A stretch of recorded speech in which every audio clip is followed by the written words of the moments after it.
នៅក្នុងដែលសារខ្ញុំជាសិស្សរ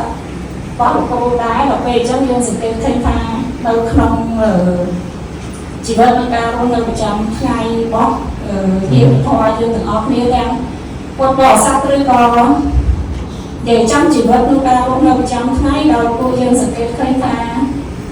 អ្នកណាក៏ជួបតុកដែរអញ្ចឹងមកនៅក្នុងថ្ងៃនេះពួកយើងនាំគ្នាពិភាក្សាគ្នាទៅនៅឃើញថាអ្វីដែលជាការ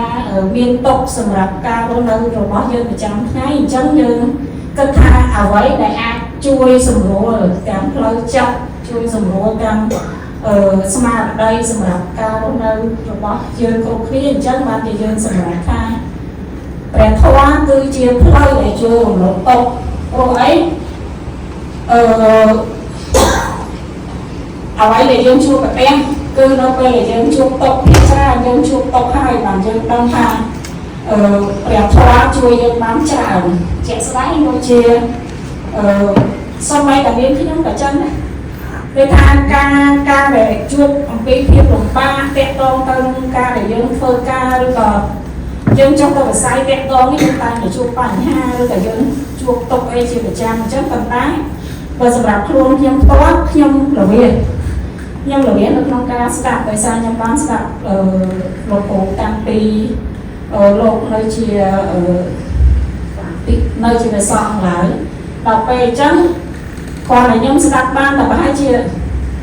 2-3ព្រឹកកាលហ្នឹងស្ដាប់តាមរយៈដល់ពេលស្ដាប់ទៅហាក់ដូចជាស្រឡះដល់ពេលស្រឡះបានយើងគិតថា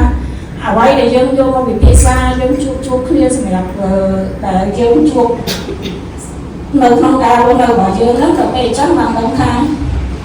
ព្រះធម៌ជួយយើងបានច្រើនសម្រាប់ការរស់នៅចាហើយអញ្ចឹងមានអ្នកខ្លះដែលគាត់រស់នៅឆ្ងាយហើយដូចជាបងប្អូនយើងខ្លះគាត់បានតែត្រឹមតែគេថាស្ដាប់លោកគ្រូពីចម្ងាយអញ្ចឹងទៅអត់មានឱកាសក្នុងការចូលរួមអញ្ចឹងមកថ្ងៃនេះខ្ញុំគិតថានឹងបើកឲ្យមានកម្មវិធីនេះដើម្បីឲ្យអ្នកដែលអត់ធ្លាប់ស្គាល់លោកគ្រូឬក៏គាត់មានការចង់សួរជាសំណួរអីផ្សេងអញ្ចឹងគាត់មានឱកាសបានសួរអញ្ចឹងខ្ញុំធ្វើក្នុងពេលនេះដើម្បីជាឱកាសសម្រាប់ឲ្យគាត់បានចូលរួមមកជួបផ្ទាល់និងបានសួរជាសំណួរផ្សេងសម្រាប់ការរស់នៅរបស់គាត់អញ្ចឹងខ្ញុំអត់ដូចជាអត់មានអីច្រើនទេដោយសារទុកឱកាសឲ្យបងប្អូនយើងគាត់បានចូលរួមសួរទាំងអស់គ្នា